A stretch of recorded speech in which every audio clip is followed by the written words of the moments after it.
আওয়ামী লীগের গোলামি না করে, কোন শয়তানের গোলামি না করে আগের সাহস রাখতে হবে এবং পড়াশোনা করে এই জাতিকে দেওয়ার জন্য প্রস্তুত হতে হবে, মাঝে সংগ্রামে আসতে হবে।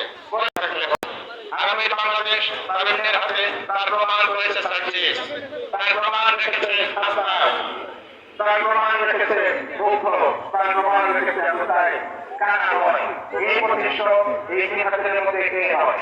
আমাদের মেয়েগুলো ছোট কথা মেনে নিয়ে আসে, ছোট বাচ্চারা বলে করে আজকে জিজ্ঞেস করা হয়েছে সাংবাদিক প্রশ্ন করেছে তোমার তুমি এখানে কেন, এবং আমার বাড়িকে হত্যা করেছে, কোথায় তোমার বাড়িকে হত্যা করেছে? উত্তর দিয়েছে রংপুরের এলাকায় আমার ভাই আবু সাইদকে জীবনে স্বীকৃত না, এই ঘটনা আবু সাইদকে চিনতে পারো, সেই আবু সাইদ আমাদের সমান আমাদের রূপ ভাই, এই মায়ের রক্ত এর রক্ত আমাদের কোনো দিন ভুলে না। বিশিষ্ট কবি ও সাহিত্য সমালোচক যারা অধ্যাপক মাসুদুদ্দিন হামিদ স্যারের কবি আমাদের মধ্যে উপস্থিত আছেন কেন্দ্রীয় পর্যায়ের সাহিত্য সংসদের আজীবন সদস্য সাবেক শিক্ষক সৈয়দ রেজাউল হক। ধন্যবাদ জানাচ্ছি ওনার প্রতি স্বেচ্ছাসেবী সংগঠন আল নেশনের পক্ষ থেকে। এ পর্যায়ে আজকের প্রধান অতিথির বক্তব্য রাখার জন্য সবিনয় অনুরোধ জানাচ্ছি বাংলাদেশ জাতীয়তাবাদী ছাত্র দলের সোনালী ফসল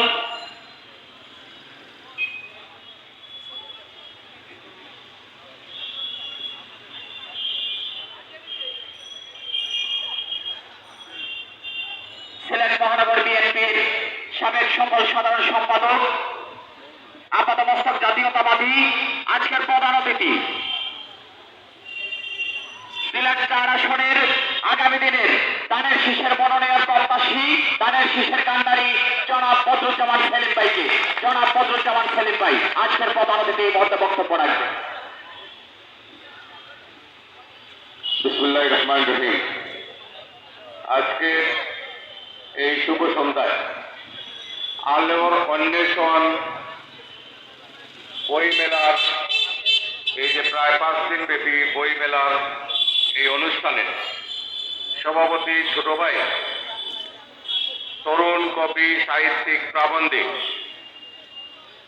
সাজন আহমদ সাজু মঞ্চে উপস্থিত, একটু আগে যার অত্যন্ত সুন্দর প্রাজ্ঞময় বক্তব্য শুনলাম, মুখ্য আলোচক কবি সাহিত্যিক আসিফ বিন হাবিব, আমাদের মাঝে উপস্থিত আরেকজন বর্ষীয় নেতা যুক্তরাজ্যের আরেকজন বিশিষ্ট কবি সাহিত্যিক শিক্ষক যারা সৈয়দ রেজাউল হক, এবং আমার ডান পাশে এই যে মতিউর বাড়ি মুর্শেদ যে নিজে লেখে প্রাবন্ধিক সাহিত্যিক সাংবাদিক এবং একাধারে একজন পেন্টার, বহু গুণে গুণান্বিত।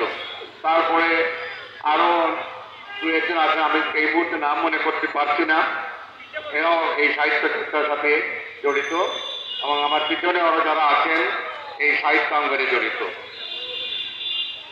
মানুষের জীবনে যেখানে হাসি খুশি কান্না সুখ মিলেমিশে একাকার, সেখানেই সাহিত্যের সমাহার। আমি সৌভাগ্যক্রমে বিশ্বের প্রায় 27টি দেশ ভ্রমণ করেছি, যুক্তরাষ্ট্র, কানাডা, রাশিয়া থেকে শুরু করে ইউরোপের বিভিন্ন দেশ।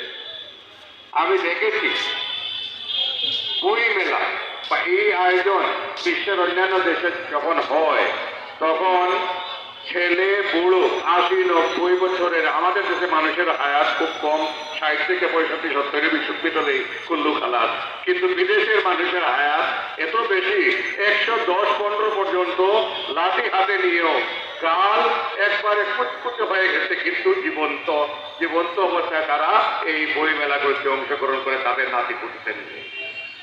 আর আমাদের এখানে এই যে শহীদ মিনার, এটা হচ্ছে হার্ট অফ দি টাউন, এই যে শহরের প্রাণ চাঞ্চল্য এলাকা, এখানে বই মেলায় সাধনাম সাজু ঐকান্তিক আগ্রহ নিরলস প্রচেষ্টায় এই আয়োজন, কিন্তু মাঠে উঠছে পড়া পেড় নাই, চেয়ার খালি।